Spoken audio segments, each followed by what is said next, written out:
Stop struggling. Well, can you get off me? Let's compromise. I'm not going to pull away. Can you get off me? Can you get off me, please? Or I'm not going to come. Stop struggling. Stop struggling. This man's under arrest. You're under arrest. Vacancy. Welcome to Alpha Hoopers, where we put misconduct on display, explore police and legal content, protect rights, and demand accountability.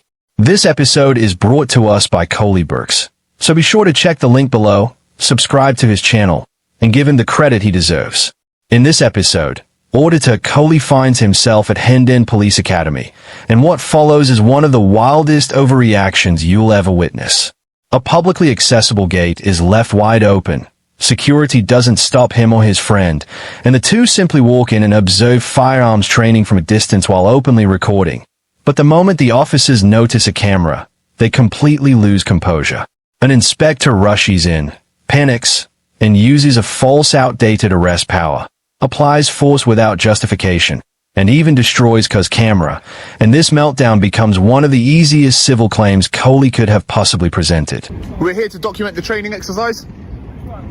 The one that's going on now. Training exercise here? Yeah, that's right. Okay. You're not meant to be filming this kind of training. Who are you with? Who are you? Oh, we were told that we could come here and film. Who are you guys? No, we're just members of the public, sent on behalf of PINAC. Okay. Yeah. And we were told that we could come here and film this training exercise. Technically this is firearms training. Because it's firearms training, you don't have to film unless you get permission from our chief firearms instructor. So where is he? Previous permission. He doesn't work here, he works at Milton. So if you haven't come with any kind of prior arrangement, we can't let you film it, unfortunately. All right. Are you guys escorting these two? No, we were just going to see if they got IDs. Yeah. No, we're from PINAC. Yeah, have you got any idea on you? No, we don't carry ID. No. Well, you would have to visit How did you get in through the front door? We just walked in. No, the security guys. Okay, you need to sign in with somebody. The gate was wide open though. Yeah, okay, but we need to go back to security and sign you in. Okay. Is that all right? Yeah, that's fine. Okay, let's do that. So then we're allowed to be around here. As long as you've got someone here who can sign you in and who can... The moment the officers sprint over demanding, "How did you get in here?" they end up exposing the actual issue, their own security failure. Coley doesn't flinch or stall. He tells them plainly, "We just walked in. The gate was wide open." And that's the decisive point. If a police academy conducting firearms drills can't keep one of its public entry gates closed or properly monitored, then the problem isn't a member of the public stepping through. It's that the academy left its perimeter vulnerable. In reality, Coley unintentionally stress-tested their security more effectively than their own staff. This wasn't a crime. It wasn't suspicious conduct. It was a policing lapse. And the officers realized at the instant he said it. Yeah. Can you sign us in? I can't because I don't know who you are. But it needs to be someone who knows who you are. Okay. Can we go and do that? Please? We've got to go to the front, mate, anyway. Do we? We do, yeah. What, because you say so? Because it's a police building. Yeah, but it's publicly accessible though. Okay, but someone still needs to sign you into the building. Hello. Inspector Towel. Hello. I'm based here. Yeah, okay. Okay, arresting both of you at the moment. Arrested us? Yeah. For what? Trespassing. That's a civil matter. Yeah. Section 4. Right. Yeah, the Vagrancy Act 1824. Main gate. Closed 1824. premises. It's not enclosed, there's an implied right of You're access. under arrest. Okay. Okay. And I'm under arrest as well. So anyone here got a pair of handcuffs? Don't need to put us in cuffs, I'll comply.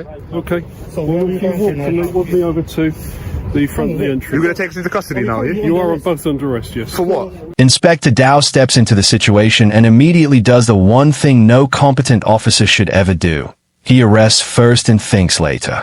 No questions, no clarification, no attempt to understand anything. He simply blurts out trespass under Section 4 of the Vagrancy Act 1824 as if he's delivered some kind of brilliant legal strike, when in reality he's shown he doesn't even understand the limits of his own authority.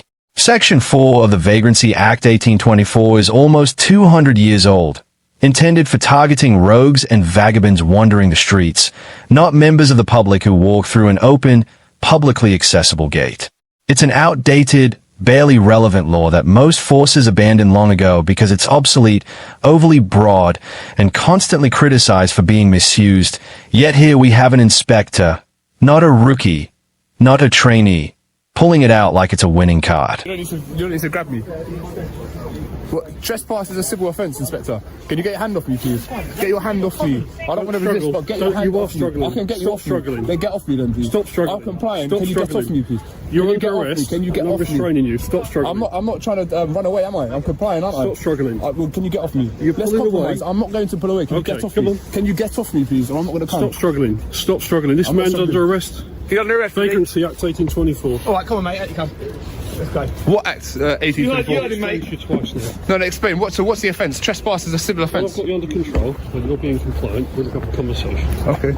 You could just ask me to leave and I could leave. You're not leaving, are you, mate? Well, I will leave. You haven't asked me to You should be leave. in the first place. Yeah, but there's an implied right of access. So it's not aggravated trespass. Oh, right, whatever, mate. You can talk about No, it's not about whatever, mate. It's not aggravated trespass, is it? I'm not struggling, mate. So I'm not trying to pull away. I'm not. All right, I don't want to break your camera. All right, you're not. I'm not. So let's just...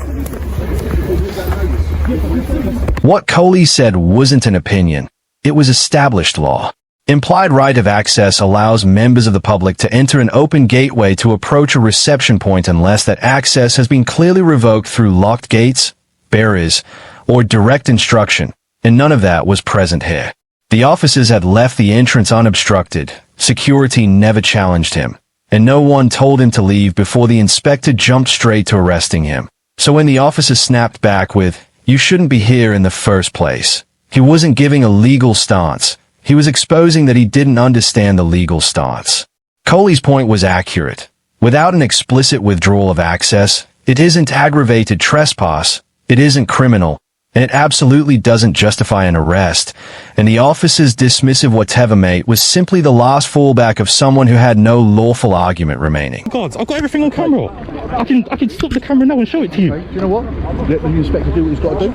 Yeah. Yeah, but and then you can investigate that, and then you can go. But you see, as a police officer, yeah, like, are you not supposed to do the investigation? You've said that we're under arrest for trespass here, not you, the inspector. Because we don't know this. Yeah, but I'm saying. You just tell me under arrest.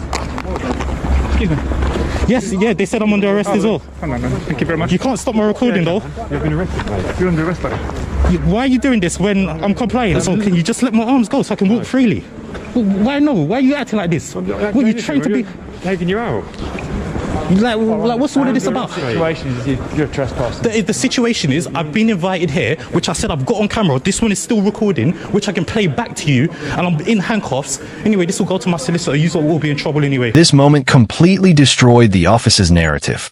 Coley's friend calmly tells them he has clear footage of security letting them through the gate, the single most important piece of evidence in deciding whether any offense occurred. And instead of showing even the slightest interest in verifying that evidence, the officer dismisses it with, "Let the inspector do what he has to do." That isn't policing. It's blindly following a colleague's mistake instead of stopping a wrongful arrest. A police officer's first responsibility is to investigate, not rubber stamp whatever the inspector has already chosen to do. When a member of the public offers exculpatory evidence on the spot, officers should immediately take the opportunity to review it, because it can instantly prevent a false arrest, unnecessary force, wasted time, and a lawsuit. But these officers chose convenience over truth. Have a seat down there, buddy. Let's come to some sort of. I'm in cuffs, you know. You're arrested and you're still recording. Sit down.